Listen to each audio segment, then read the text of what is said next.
ನಡೆಯಿರಿ. ನಮ್ಮಣ್ಣನು ನಗುಮು ಕತ್ತಲೆ ಇತ್ತಲೇ ಬರುತ್ತಿದ್ದರು.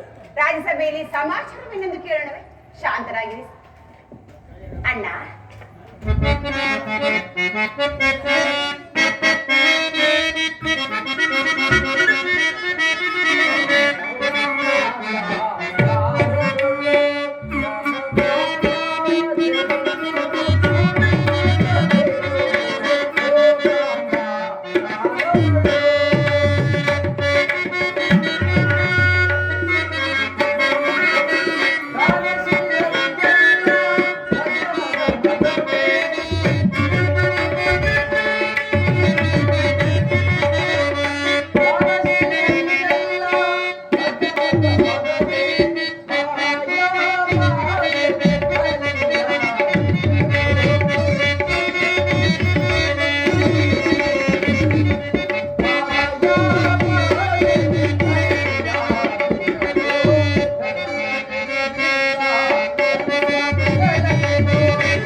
ನನ್ನದು ಪ್ರಣಾಮಗಳು. ಭೀಮಾ, ನಿನಗೂ ಮಂಗಳವಾಗಲಿ. ಅಲ್ಲ, ನಿನ್ನ ತಂಗಿಯ ವಂದನವನ್ನು ಸ್ವೀಕರಿಸಿ. ಮಂಗಳವಾಗಲಿ ತಂಗಿ. ಲಕ್ಷ್ಮೀಕಾಂತ ಲಕ್ಷ್ಮೀ ಜನಾರ್ದನ ದೇವಕೀ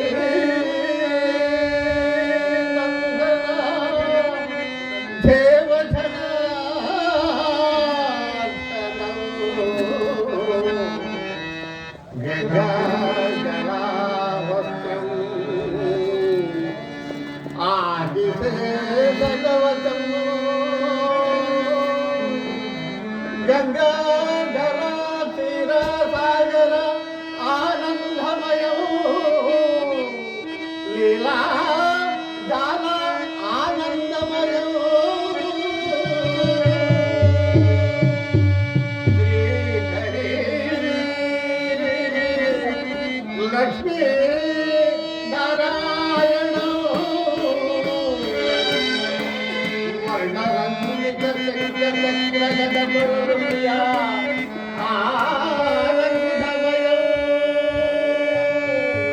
ಶ್ರೀ ಹರೇ ಲಕ್ಷ್ಮೀ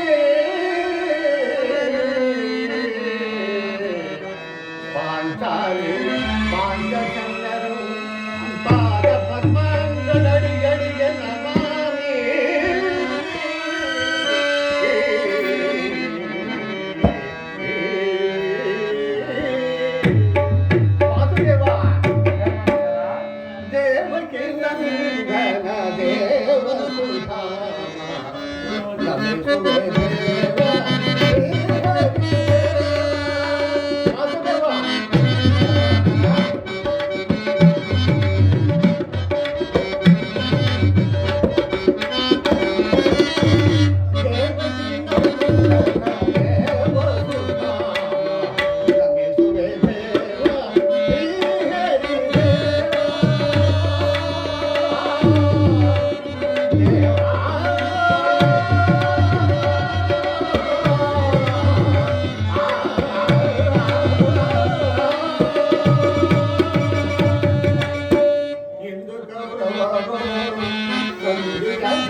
ಹೃದಯ ಶಾಲಿಯಾಗುವ ಧರ್ಮದಂತನ ಸ್ವಾಮಿ ಹೋದ ಕಾರ್ಯವೇನಾಯಿತು? ಹೋದವರಾರು ಕೃಷ್ಣನಲ್ಲವೇ? ಅಂದರೆ ಎಲ್ಲವೂ ಸಮರ್ಪಕವಾಗಿ ನಡೆಯಿತು. ಭೀಷ್ಮ ದ್ರೋಣಾದಿಗಳು ನನ್ನನ್ನು ಬಹುವಾಗಿ ಸನ್ಮಾನಿಸಿದರು. ಸ್ವಯಂ ಧೃತರಾಷ್ಟ್ರನು ರಾಜಸಭೆಯಲ್ಲಿ ಸ್ವಾಗತಿಸಿ ನನ್ನನ್ನು ವಿಧ ವಿಧವಾಗಿ ಉಪಚರಿಸಿದನು. ಪಾಂಚಾಲಿ ಇನ್ನಿಲ್ಲಿರುವುದು ನನಗೆ ಸಾಧ್ಯವಿಲ್ಲ. ಸ್ವಾಮಿ ಸಂಧಿ ವಿಚಾರವೇನಂತೆ? ಹಾ, ನಡೆಯಿತು. ಪಾಂಚಾಲಿ ಇನ್ನಿಲ್ಲಿರುವುದು ನನಗೆ ಸಾಧ್ಯ ಇಲ್ಲ. ಅವರ ಇಚ್ಛೆಯಂತೆ ಅವರು ನಡೆಯಲಿ.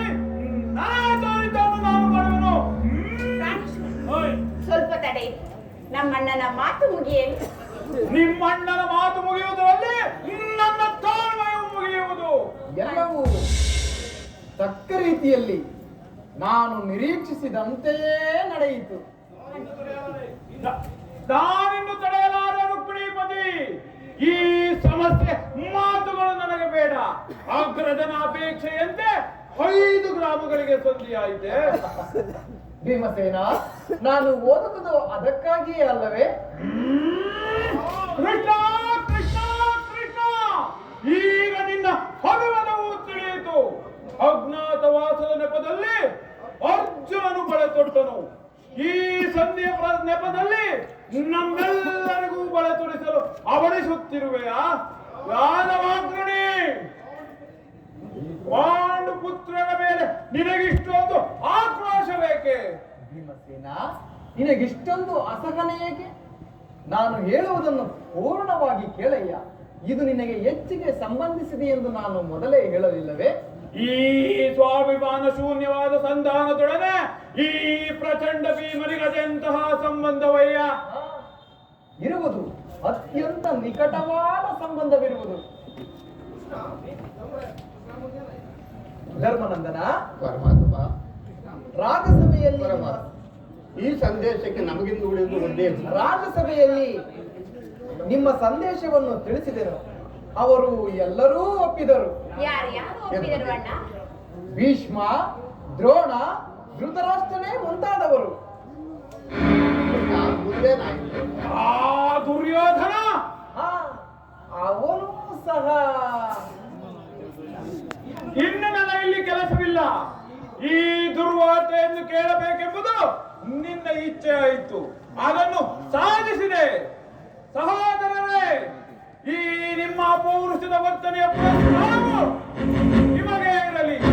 ಮಾಡಿದ ಪ್ರತಿಜ್ಞೆಯಂತೆ ನಡೆಯುವ ಸ್ವಾತಂತ್ರ್ಯ ಮಾತ್ರ ನನಗಿರಲಿ.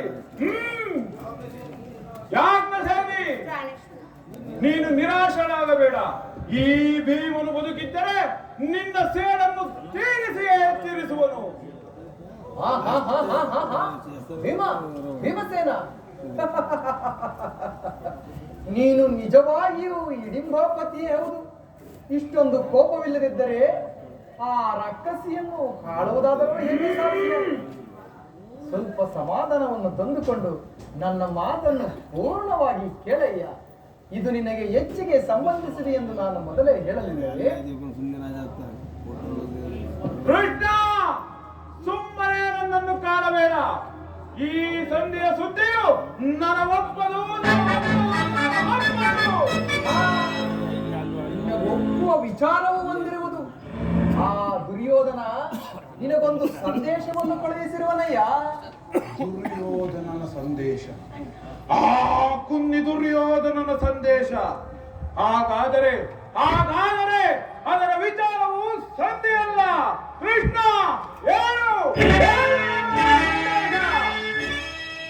ಆ ಸಂದೇಶವನ್ನು ಕೇಳುವ ಮೊದಲು ನೀನು ಸಮಾಧಾನದಿಂದ ನನ್ನ ಬಳಿಯಲ್ಲಿ ಹೀಗೆ ಕೈಕಟ್ಟಿ ಕುಳಿತುಕೊಳ್ಳ. ಅದೆಲ್ಲ ಆಗುವುದಿಲ್ಲ.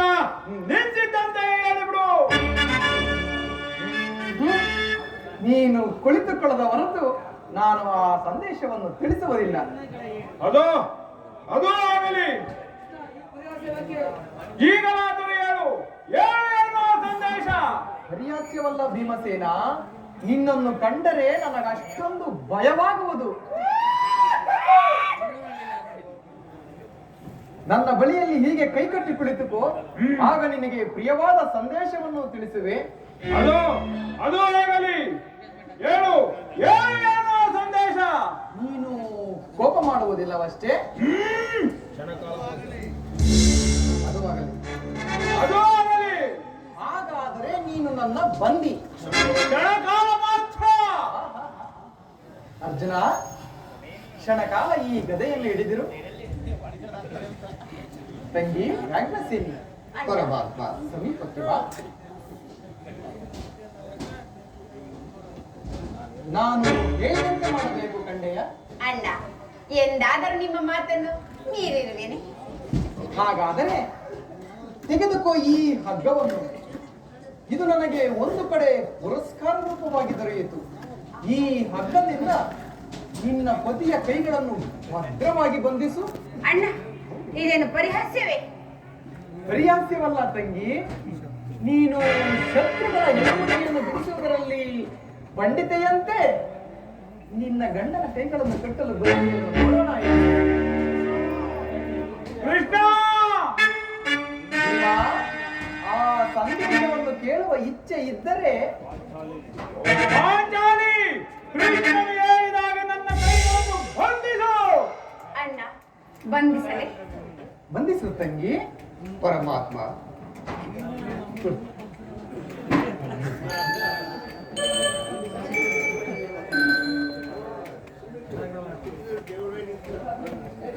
ಅಣ್ಣ, ಬಂಧಿಸಿದ್ರೆ ನೋಡು.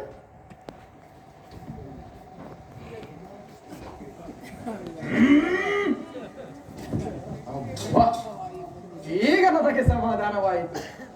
ಈಗ ಕೇಳಿರಿ ಎಲ್ಲರೂ. ಯಜ್ಞಸೇನಿ, ಅಣ್ಣ, ಧರ್ಮನಂದನ, ಕಿರೀಟಿ, ಪರಮಾತ್ಮ ಭೀಮಸೇನ, ಈಗ ನಿನ್ನ ಕೈಗಳನ್ನು ಬಂಧಿಸಿದ ಹಗ್ಗವು ಈ ದಿನ ರಾಜಸಭೆಯಲ್ಲಿ ನನ್ನ ಅಂಗಾಂಗಗಳನ್ನು ಬಂಧಿಸಲು ಏನು ಹೇಳಿದೆ ಕೃಷ್ಣ? ಈ ಹಗ್ಗದಿಂದ ನಿನ್ನನ್ನು ಬಂಧಿಸಲು ಎಳೆಸಿದರೆ ಯಾರು ಯಾರು ಯಾರು ಆ ದುರಾತ್ಮರು? ದುರಹಂಕಾರಿಯಾದ ದುರ್ಯೋಧನನು ಆಜ್ಞೆ ಮಾಡಿದನು. ದುರಾಚಾರಿಯಾದ ಅವನ ತಮ್ಮ ದುಶ್ಯಾಸನ ಈ ಕಾರ್ಯವನ್ನು ನಡೆಸಿದನು. ಕಾರ್ಯ ಯಾರಿಂದ ಸಾಧ್ಯ ಭೀಮಸೇನ? ಯಾಜ್ಞಸೇನಿ, ನನ್ನ ಕೈಗಳನ್ನು ಬಿಡಿಸು.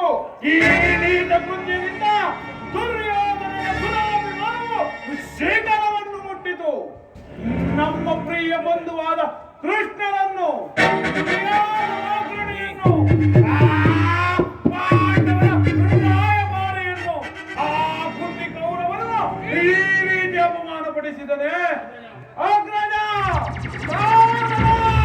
ಇದಕ್ಕೆ ನಿಮ್ಮ ಅಭಿಪ್ರಾಯವೇನು? ಪರಮಾತ್ಮ ಇಷ್ಟು ಮಾತ್ರವಲ್ಲ, ಆ ದುರ್ಯೋಧನನು ನಿಮ್ಮ ಸಂದೇಶಕ್ಕೆ ಕೊಟ್ಟ ಉತ್ತರವನ್ನು ಕೇಳಿರಿ. 5 ಮಾರು ಭೂಮಿಯನ್ನು ಕೊಡಲು ಅವನು ಸಮ್ಮತಿಸಲಿಲ್ಲ. ನೀವು ಸಂಧಿಯನ್ನು ಅಪೇಕ್ಷಿಸುವುದಾದರೆ ಅದು ದೊರಕುವುದು ರಣಾಂಗಣದಲ್ಲಿ. ಈಗ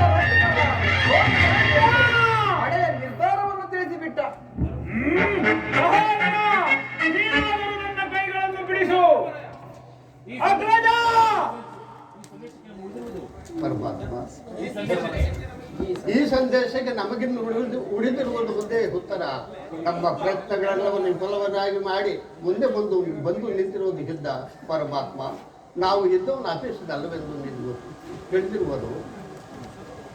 ಸಹೋದರ, ನನ್ನ ಕೈಗಳನ್ನು ಬಿಡಿಸು. ಅಗ್ರಜ, ನೀನಾದರೂ ನನ್ನ ಕೈಗಳನ್ನು ಬಿಡಿಸು. ಕೃಷ್ಣ, ನೀನಾದರೂ ನನ್ನ ಕೈಗಳನ್ನು ಬಿಡಿಸಯ್ಯ. ಏನು ಏನು ಯಾರು ಬಿಡಿಸುವುದಿಲ್ಲವೇ? ಯಾರು ಬಿಡಿಸುವುದಿಲ್ಲವೇ? ನಾನೇ ಇದನ್ನು ಬಿಡಿಸಿಕೊಳ್ಳುವೆನು.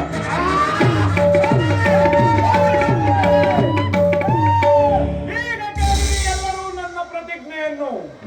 ಆ ದಿನ ದುರ್ಯೋಧನನ ಒಡ್ಡೋಲಗದಲ್ಲಿ ನಮ್ಮ ದುರ್ದೈವವು ಕೌರವರ ಪರಮಾವಧಿಯನ್ನು ಮುಟ್ಟಿದಾಗ ದುಶ್ಯಾಸನದಿಂದ ಅಪಮಾನ ಹೊಂದಿ ಕಣ್ಣೀರಿಡುತ್ತಾ ಮುಕ್ತ ಕೇಶಿಯಾಗಿ ಪಾಂಡವರ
ಕೃಷ್ಣ ಇದಕ್ಕೆ ಶ್ರೀಕೃಷ್ಣನ ಪಾದವೇ ಸಾಕ್ಷಿ.